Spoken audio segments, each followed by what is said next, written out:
Oui, mais ça, c'est la profonde ambivalence du droit et peut-être plus encore du droit international. C'est-à-dire que c'est d'un côté une tentative parfois imparfaite, enfin, et même toujours imparfaite, parfois maladroite, disons, d'incarner la justice, des idéaux universels, et donc justement de fournir un langage commun à des personnes qui vont avoir, et à des États en droit international, qui vont avoir des conceptions très très différentes, voire opposées. Et donc il y a ce côté, disons, éthique, basé sur la communication, sur le langage, sur les échanges. Mais de l'autre côté, il y a aussi un volet politique. Et le droit est un outil et parfois un instrument de lutte pour le meilleur et pour le pire. Il peut être utilisé par les plus puissants pour codifier leur pouvoir et criminaliser toute opposition. Il peut aussi parfois être utilisé par les personnes les plus dominées, les plus faibles, pour tenter de remettre en cause les rapports de force, mais en tout cas, il y a un volet politique. Et les deux sont évidemment indépassables. On ne peut pas prétendre choisir l'un plutôt que l'autre. On doit toujours, dans une situation, prendre en compte la tension entre ces deux pôles pour essayer de gérer au cas par cas des situations. Il n'y a pas vraiment de solution toute faite et la place de l'interprétation et de l'effectivité du droit est beaucoup peut-être plus importante que celle très générale de sa formulation. Mais oui, donc dans ce contexte-là, effectivement, si on prend l'exemple du nazisme qui est utilisé en effet classiquement, on pourrait dire oui, là on voit bien comment le droit peut très bien incarner les valeurs les plus condamnables, en tout cas par l'immense majorité des personnes dans le monde, parce qu'à un moment donné, historique donné, le pouvoir qui a justement la compétence dans tous les systèmes juridiques de créer du droit, va lui mettre un contenu qui devient tout à fait choquant. Évidemment, le débat ne se termine pas parce que justement, on va alors de l'autre côté, c'est ce qu'on a vu notamment à Nuremberg, dire que ce n'est pas du véritable droit, ou plus exactement, on va opposer un système juridique qui était celui de l'Allemagne nazie à d'autres comme le droit international, et on va ainsi utiliser le droit comme outil pour remettre en cause un autre droit. Donc il y a aussi, et ça c'est important en droit international, une tension entre l'idée d'un droit international, mais aussi d'un pluralisme juridique, c'est-à-dire que vous avez des tas de systèmes juridiques étatiques et même aussi, peut-être qu'on y reviendra, mais le droit international de la Convention européenne des droits de l'homme, c'est peut-être pas le même que le droit international de l'OMC ou le droit international qui est applicable, par exemple, en Asie, en Extrême-Orient, à propos des droits humains. Donc on a une forme de pluralisme aussi.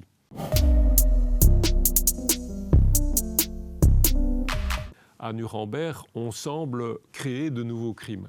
Je dis on semble parce que là va jouer un point très important en droit qui est l'interprétation, et on va avoir ce débat qui a d'ailleurs été raconté de manière assez réussie par Philippe Sands dans Retour à Lemberg, sur le point de savoir si on allait ou pas juger les personnes pour génocide à partir du moment où le concept de génocide est postérieur à la Shoah, et essentiellement la Shoah, et a été défini par référence à la Shoah, mais sans pouvoir rétroactivement, si on prend une perspective orthodoxe sur le plan juridique, s'appliquer à ces événements. Et donc c'est pour cette raison justement très très stricte, très très rigoureuse que finalement les accusés à Nuremberg n'ont jamais été condamnés pour génocide. Parce qu'on n'a pas voulu délégitimer ce moment fondateur en y introduisant de la rétroactivité en matière pénale, créant par là un précédent qui pourrait avoir des répercussions dans d'autres domaines. Néanmoins, on a utilisé le concept de crime contre l'humanité, et là, bon, il faut bien admettre qu'il y a un volet quand même assez créatif, parce que ce crime n'avait jamais été défini clairement au préalable. Normalement, en droit interne, en tout cas, il y a un code pénal où il y a une définition très très claire des crimes. Là, ça n'existait pas, mais on a utilisé la coutume, et notamment le précédent du génocide arménien, même si encore une fois juridiquement, historiquement c'est un génocide, mais juridiquement c'est plus difficile à dire pour les raisons qu'on vient d'évoquer. Mais en tout cas, là, le fait que les crimes particulièrement grave choque la conscience de l'humanité, il y avait quand même des déclarations, il y avait des textes, il y avait de ce point de vue-là, comme on dit en droit international, une opinio iuris, une conviction qu'il y avait des choses inacceptables, y compris en droit, et on a considéré que le crime contre l'humanité, c'était un concept alors que l'on pouvait considérer comme établi, y compris à l'époque des faits, et c'est pour cette raison qu'on a condamné pour crime contre l'humanité les plus grands responsables de la Shoah. Donc on voit bien ici comment on a de nouveau cette espèce de tension. On veut, au nom de la justice, faire avancer le droit, parce que le droit n'est pas du tout figé. En même temps, il y a un aspect politique, c'est-à-dire qu'on ne va condamner que les responsables nazis, mais par exemple les responsables soviétiques pour Katyn vont être totalement exonérés. La question quand même des crimes de guerre à Hiroshima et Nagasaki, par exemple, qui est quand même tout à fait interpellante, n'a évidemment jamais été posée. Le massacre des résistants communistes en Grèce par les troupes britanniques. Voilà, donc il y a une longue liste. Simplement, ici, on a essayé de combiner les deux en essayant de ne pas trop politiser les jugements. Et donc, de ce point de vue-là, ce concept de crime contre l'humanité a été une sorte de création par l'interprétation. Mais le génocide, on l'a écarté tout en le consacrant pour l'avenir dans la Convention sur la prévention et la répression du crime de génocide qui a alors été conclue.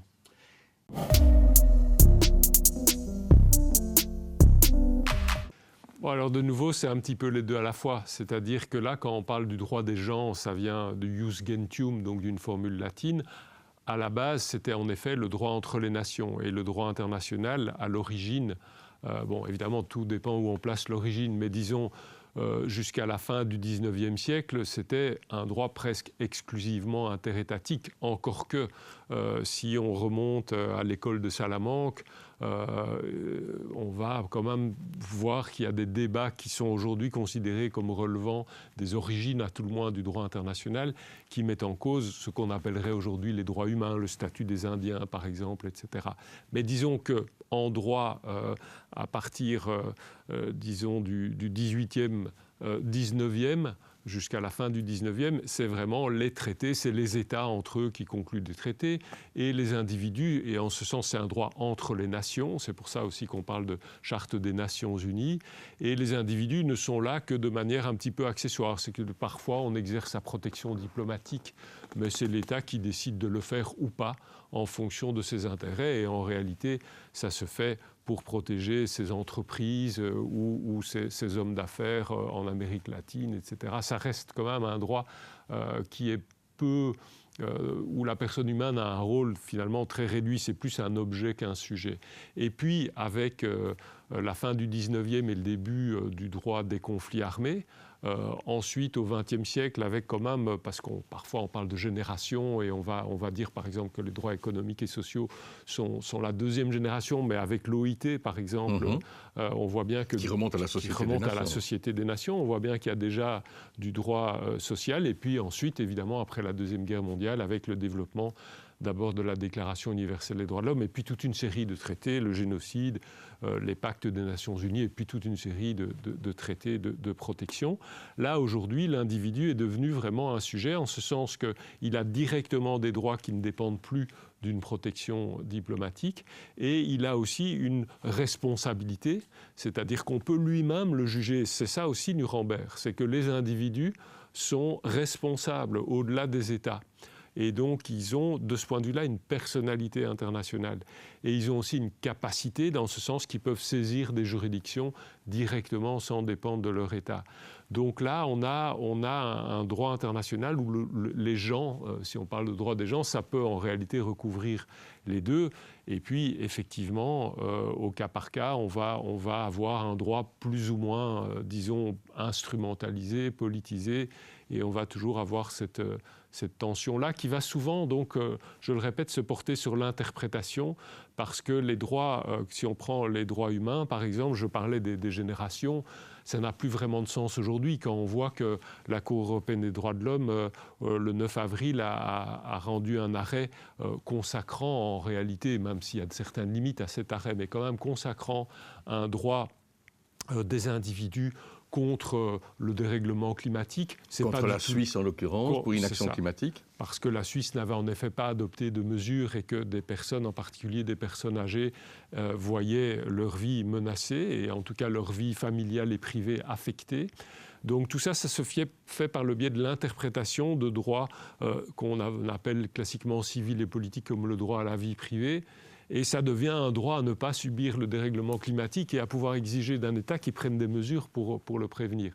Donc on voit bien que c'est un droit de ce point de vue-là. Le droit, c'est quelque chose de très dynamique, de très évolutif, pour le meilleur et pour le pire. Mais en tout cas, c'est un outil qui a beaucoup de potentialités et dont se saisissent, là encore, pas seulement les États qui, au départ, peut-être l'utilisent pour légitimer leur pouvoir, mais en contrepartie, l'autonomie de ce droit fait qu'il peut être utilisé alors de l'autre côté contre l'État, à l'égard de l'État, avec des succès ou pas, mais rien n'est acquis, car dans l'exemple de la Suisse, le Parlement suisse peu après a considéré tout simplement que la Cour n'avait pas la compétence et a eu une espèce de position juridictio-sceptique, si on peut dire, en disant que pour lui, finalement, cet arrêt n'allait pas être mis en vigueur. On parle de la Suisse, on ne parle pas de la Hongrie, on ne parle pas de la Russie, on parle de la Suisse.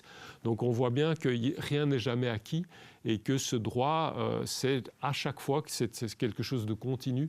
C'est un outil qui doit constamment qui est constamment mis en jeu en réalité et interprété.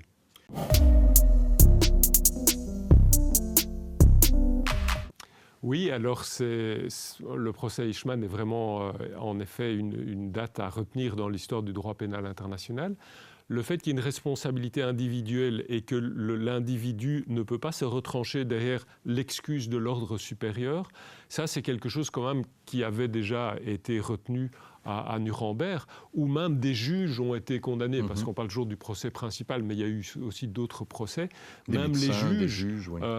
Les médecins, mais les juges en particulier, j'en parle parce qu'eux, évidemment, pour la plupart d'entre eux, disaient « mais nous, on est juges, on ne peut pas, appliquer la loi, on est soumis à la séparation des pouvoirs ». Donc ils invoquaient tout ce discours-là, et ça a été écarté, et ils ont eux aussi été condamnés avec l'idée, là encore, que, et en particulier ici pour des juristes, ils devaient bien savoir que des ordres ou des législations comme celle de Nuremberg, justement, antisémites, étaient contraires aux droits des gens et aux principes généraux du droit des gens, avec quelque chose d'un peu flou, mais l'idée est que fondamentalement, ils le savaient. Donc cette excuse de l'ordre supérieur, qui plus formellement maintenant est écartée de manière tout à fait explicite, elle est en effet écartée dans l'affaire Eichmann, elle l'avait déjà été avant et elle l'est constamment, je dirais, depuis. C'est en effet l'idée que l'individu est responsable et qu'il a des droits propres, mais aussi des obligations propre. Il y a évidemment un côté, ça dépend du cas par cas. Pour Eichmann, il est évident que tout banal qu'il soit, il avait quand même toutes les capacités et aussi le pouvoir. Il était en position de ne pas faire ce qu'il a fait. Ça pourrait peut-être être différent d'un soldat. Il y a eu des décisions du tribunal pénal international sur la Yougoslavie où un soldat serbe avec, je dirais, presque un fusil dans les reins a en effet commis des crimes. Il a néanmoins été condamné et l'excuse de l'ordre supérieur et même de la contrainte n'a pas été retenue. Ça a été retenu comme circonstance atténuante pour la peine. Mais donc tout ça est assez logique et ça s'inscrit, je dirais, dans une espèce de cohérence de la jurisprudence. Là où le procès Eichmann a été critiqué, pas seulement par Hannah Arendt de manière quand même assez magistrale dans ses chroniques de procès, qui sont vraiment, je dois dire, une source toujours actuelle pour toute personne qui s'intéresse au droit pénal international, c'est quand même bon alors, à la différence de Nuremberg, Eichmann a été enlevé et l'enlèvement a été condamné par le Conseil de sécurité pour violation de la souveraineté de l'Argentine. Bon, là, on pourrait se dire, ça c'est...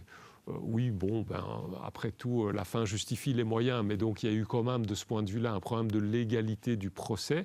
Et puis ensuite, évidemment, il y a eu d'autres problèmes par rapport aux droits de l'accusé. Alors aujourd'hui, par exemple, la peine de mort n'est plus admise. À l'époque, il n'y avait pas cette règle, disons, de droit international pour les juridictions internationales.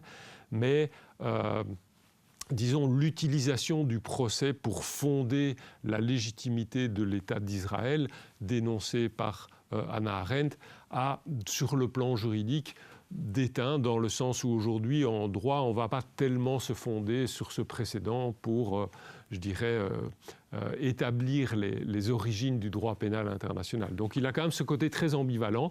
Évidemment, il était coupable et il avait commis un génocide, donc c'était un des architectes, donc il n'y a pas de problème, je dirais, ou de débat possible sur le fond. Autant sur la manière dont ça s'est passé, le côté mise en scène, y compris filmographique, du procès à des fins manifestement politiques, des problèmes aussi de rétroactivité, puisqu'il a été là aussi condamné pour crimes contre le peuple juif, ce qui n'existait évidemment pas à l'époque. Tout ça a donné lieu à quand même beaucoup de critiques.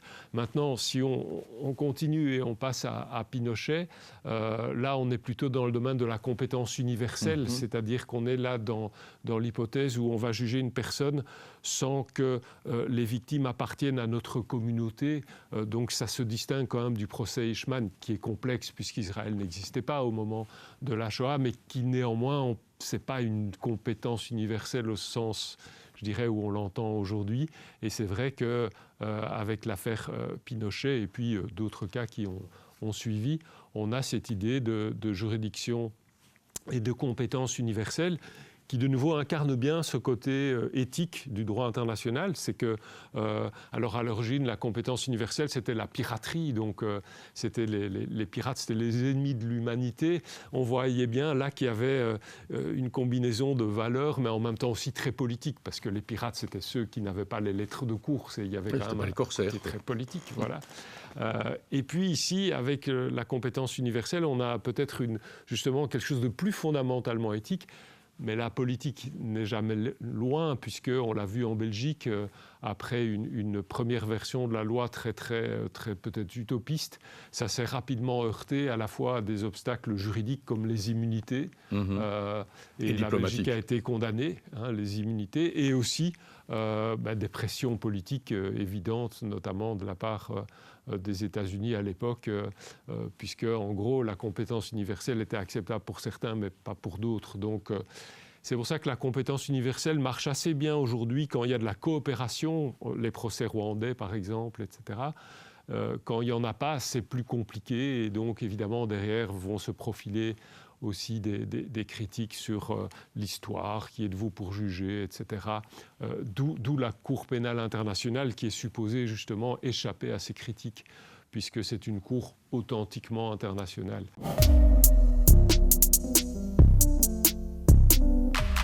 Oui, ça, il faut toujours le répéter, en particulier, c'est comme on dit souvent, le double langage ou le deux poids, deux mesures. Et effectivement, on ne peut pas écarter cette critique d'un revers de main en disant simplement, même si eux ne seront jamais inquiétés, mieux vaut un petit quelque chose que rien. Ça, c'est un argument recevable, mais qui, sur la longueur, est difficile à tenir. Et c'est pour ça que la Cour pénale internationale, de ce point de vue-là, a été très critiquée.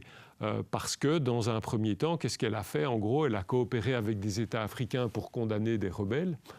Donc, de ce point de vue-là, il n'y avait pas d'inquiétude. Et donc, elle a commencé comme ça. Mais bon, voilà, c'est aussi une cour qui n'a pas énormément de moyens.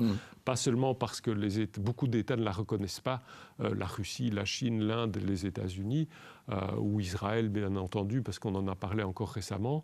Mais en outre, parce que, tout simplement, au point de vue du financement et des moyens, ce n'est pas la cour qui est la mieux dotée. Et puis, surtout, elle est soumise à des pressions politiques.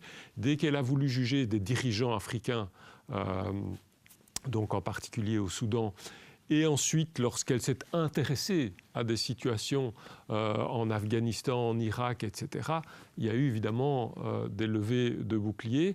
Alors, quand même, les événements récents, peut-être, enfin en tout cas de mon point de vue d'internationaliste, parce que moi, à titre personnel, j'ai quand même critiqué cette cour qui, à un moment donné, après 20 ans, puisque c'est en 2002 que le statut est entré en vigueur, son bilan n'était quand même pas tout à fait brillant, en outre des procès qui n'ont pas été manifestement très bien menés, des acquittements faute de preuves de Bemba, de Gbagbo, etc., qui soient coupables ou innocents. Comme ces procès sont très symboliques, la Cour doit bien choisir ses dossiers et doit évidemment être très prudente, et là c'était quand même des échecs. Il y avait toujours l'absence de mise en cause de responsables occidentaux ou d'alliés d'occidentaux. Et là, évidemment, on va voir ce que la Cour fait, et avec toutes les pressions, on l'a entendu, qu'elle a subies récemment avec la situation à Gaza et l'option courageuse du procureur qui va en effet, qui demande des mandats d'arrêt, quels que soient les objectifs ou la légitimité ou pas, et c'est tout à fait logique juridiquement, politique des intervenants, que ce soit se défendre du côté d'Israël ou libérer la Palestine de côté des responsables des actes criminels du 7 octobre. Ces objectifs ne doivent pas être pris en compte, seul doit être pris en compte le point de savoir si oui ou non il y a des crimes de droit international qui ont été commis. Donc ça, c'est une position très courageuse. Maintenant, on va voir ce que la Chambre va faire à la Cour pénale internationale, avec d'ailleurs des nouveaux et des nouvelles juges. Il y a un énorme point là de bascule, parce que si la Cour confirme ces mandats d'arrêt, elle va quand même, sur le plan de la légitimité, être vraiment renforcée, notamment, comme on dit, dans le Sud global, parce que là, on ne pourra certainement plus la critiquer pour ne pas oser s'attaquer aux puissants. Elle l'avait quand même déjà fait, évidemment, avec Poutine et avec la Russie, mais, dit-on souvent, ça, c'est toujours la Cour est liée à l'Occident. Ici, là, il y aurait quand même une émancipation tout à fait spectaculaire et difficilement prévisible, à vrai dire, de la Cour. On va voir, évidemment, ce que ça donne. C'est difficile de le prévoir.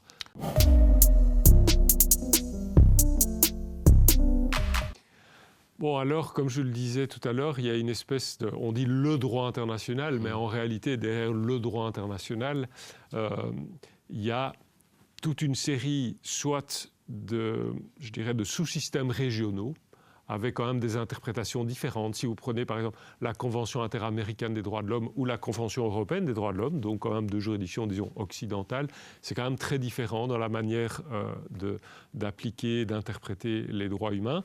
Donc il y a des différences régionales, il y a aussi des différences sectorielles. C'est-à-dire que si on est dans le domaine, en effet, du droit du commerce, on ne va pas raisonner de la même manière que si on est dans le domaine des droits humains. Et c'est parfaitement logique, parce que là, dans ce cadre-là, les juges ou les arbitres, dans le cadre de l'OMC, par exemple, ils sont compétents, ils ont été institués pour faire appliquer une convention. Donc ils appliquent cette convention. Comme la Cour européenne des droits de l'homme, elle n'applique que la Convention européenne des droits de l'homme. Elle ne va pas appliquer le droit du commerce international. Donc on a à première vue une espèce de pluralisme où on pourrait se dire, là il y a une espèce de schizophrénie et il n'y a pas vraiment de système global. Néanmoins, les choses sont plus complexes, parce que ces juridictions, qu'elles soient du côté du commerce international ou des droits humains, vont prendre en compte, pour interpréter leurs propres conventions, vont prendre en compte quand même d'autres conventions et le droit international général. Il y a une hiérarchie des normes entre ces droits ? Il n'y a pas de hiérarchie des normes entre, par exemple, le droit du commerce et les droits humains. Néanmoins, parce qu'on pourrait se dire, oui, les droits humains, ça c'est du droit impératif. On ne peut pas avoir un traité qui consisterait à organiser entre des États la violation des droits humains. Alors que le droit du commerce, on peut y déroger, on peut prévoir une zone de protectionnisme. Mais d'un autre côté, dans les droits humains, il y a par exemple le droit de propriété. Donc c'est un peu plus complexe, et c'est par ce biais-là que les questions de liberté d'entreprendre, etc., peuvent être introduites et je dirais, contrebalancer parfois les droits humains. Si on prend le dérèglement climatique, de nouveau, il y a quand même toujours des balances à opérer entre, on va dire, la protection de l'environnement, etc. Mais d'un autre côté, l'économie, et donc, va-t-on dire, tous les droits qui en découlent pour les individus, c'est que si on prend des mesures qui détruisent la croissance, ça va en réalité aboutir à affecter tous les droits des individus. Donc les choses sont quand même plus complexes. évidemment qu'a priori les droits humains paraissent supérieurs, mais on ne peut pas le dire comme ça de manière générale, parce que dans les droits humains, il y a quand même du droit du commerce qui peut s'intégrer par cette porte des droits plutôt d'entreprendre, de droit à la propriété privée. Et dans l'autre sens, du côté du droit du commerce, il y a quand même des clauses dans les traités qui vont prévoir des possibilités pour les États de réglementer pour l'environnement, pour la sécurité, enfin pour toute une série d'objectifs. Et donc, par ce biais-là, on peut, sans parler d'arguments comme l'état de nécessité, qui ont parfois été invoqués, y compris de nouveau en matière écologique, je pense notamment à l'Argentine, pour essayer de contrebalancer, disons, ou d'atténuer des obligations en matière commerciale. Donc, il y a quand même des possibilités. Alors, de nouveau, ça ne veut pas dire que ça va marcher, mais en tout cas, les outils sont là. Et tout, de nouveau, est question de rapport de force. Les juges essayent de faire avancer, mais ils savent aussi que s'ils vont trop loin, des États peuvent soit se retirer, soit ne pas appliquer. Je parlais de la Suisse, on va voir si ça se confirme, mais en tout cas, on voit bien qu'il y a une pression à chaque fois. Et dès lors que, de ce point de vue-là, c'est comme un jeu d'échecs. Donc, il faut vraiment voir comment on avance ces pions, parce que on n'a pas un corps de règles avec une interprétation qui s'imposerait par la seule lecture du texte et même par le prononcé d'un jugement dont le respect et l'interprétation parfois va dépendre aussi des acteurs de terrain.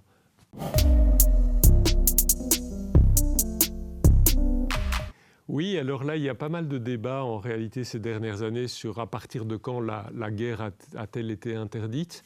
Je dirais que moi, ce que j'ai appris à l'université, disons le récit dominant depuis à peu près un siècle, c'était, c'est dans l'entre-deux-guerres qu'on a le pacte Briand-Kellogg, un pacte qui interdisait l'agression, qu'on a commencé véritablement à interdire la guerre, et puis évidemment dans la Charte des Nations Unies, avec des exceptions, comme la légitime défense et le Conseil de sécurité. Mais en tout cas, les guerres de décolonisation. Oui, alors c'est un peu complexe parce que là, on entre dans peut-être encore autre chose. C'est-à-dire que les guerres qui sont interdites, c'est les guerres entre États et à l'intérieur des États ou dans les colonies, c'est encore autre chose. Mais en tout cas, toute l'idée, c'est que ça date essentiellement du XXe. Et avant, c'était un petit peu les ténèbres. Et donc, en effet, le récit, et qu'on a commencé par... c'était la thèse de l'indifférence. Que vous soyez ou pas agresseur, peu importe, en fait, ça, le droit ne le régit pas, ça c'est la morale, en fait. Mais par contre, une fois que vous entrez en guerre, il faut respecter un certain nombre de règles minimales, et c'est à la fois des nobles objectifs humanitaires, on dit droit international humanitaire, mais en même temps, c'est quand même tellement cynique encore aujourd'hui, évidemment, tout est question d'interprétation, mais on le voit à Gaza, au nom des nécessités militaires, on peut tuer, et on peut tuer même des enfants, des femmes, etc., pourvu qu'on démontre que c'est proportionné par rapport à des objectifs. Et puis, donc on voit bien que la plaie humanitaire est quand même très utopiste et qu'en même temps, ça reflète très très fort les rapports de force et les intérêts réciproques des États qui, au départ, utilisent ce droit pour protéger en fait leurs soldats et leur population. Mais ça, c'est, comme on disait, le droit dans la guerre. Le droit à faire la guerre, là, c'était totalement permis. Ou en tout cas, ce n'était pas permis, ce n'était pas un droit, mais ce n'était pas non plus interdit. Donc c'était ça le récit.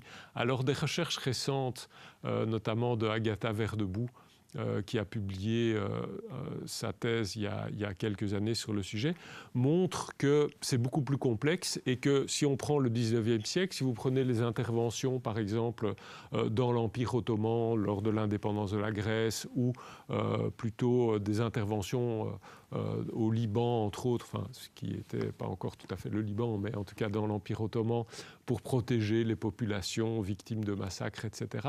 Si vous prenez le discours des États à l'époque, vous voyez bien qu'en réalité, eux avaient un discours qui consistait à dire qu'ils avaient des justifications juridiques pour intervenir. Ils ne semblaient pas du tout dire que de toute façon, ils pouvaient intervenir, qu'il n'y avait pas d'interdiction. Et ce que montre bien Agatha Verdebout dans son ouvrage, d'abord c'est sur le plan juridique, technique, on dépasse l'anachronisme, on va voir la doctrine de l'époque, ce que disent les auteurs de l'époque, ce que disent les États, on voit que c'est beaucoup plus compliqué, qu'ils invoquaient des arguments, qu'il y avait évidemment beaucoup plus d'arguments qu'aujourd'hui. Donc la guerre était interdite peut-être, mais avec tellement d'exceptions que l'interdiction était très faible, mais disons qu'elle existait déjà. Pourquoi alors ce changement dans le récit après la Première Guerre mondiale ? Parce qu'on a dû refonder un système, et quelle meilleure manière de refonder un système et de le légitimer, de dire que jusqu'ici, le problème, c'était un problème d'élaboration de règles. Donc on va élaborer des nouvelles règles et comme ça, les choses vont s'arranger. On a vu que ça n'a pas vraiment fonctionné parce que précisément, c'est un peu cette espèce d'idéalisme juridique que c'est le droit qui va permettre de faire avancer les choses. C'est rarement le cas. Or, c'est rarement le cas. C'est un outil, donc oui, ça peut faire avancer les choses, mais ça peut aussi ne pas les faire avancer, voire les faire reculer.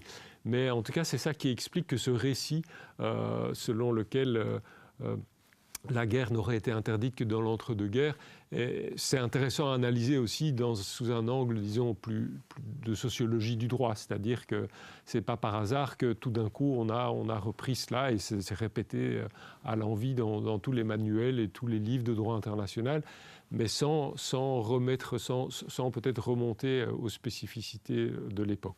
Même si, je le répète, l'interdiction était très très faible et il y avait des justifications très différentes, mais entre les États, les puissances européennes tenaient quand même à ce qui est... il n'y avait pas de Conseil de sécurité, mais il y avait le concert. Et donc tenaient quand même à se justifier. Il y a des débats entre eux, ils disent mais quel est l'argument donc c'est pas le vide juridique de ce point de vue-là.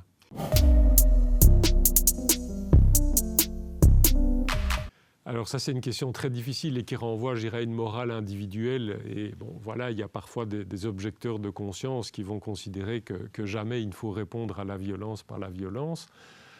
C'est très, très difficile d'avoir une réponse générale. En tout cas, si on prend l'angle du droit international, il y a cette idée qu'entre les États, il y a une interdiction de recourir à la force et que être pacifiste, c'est de défendre cette règle, ça c'est en tout cas mon point de vue, contre non pas une remise en cause frontale, encore que parfois on a entendu, notamment au moment de la guerre d'Irak, que la Charte des Nations Unies s'était peut-être un petit peu dépassée, mais bon, disons que ça ne s'est jamais quand même traduit de manière très très précise dans des doctrines juridiques.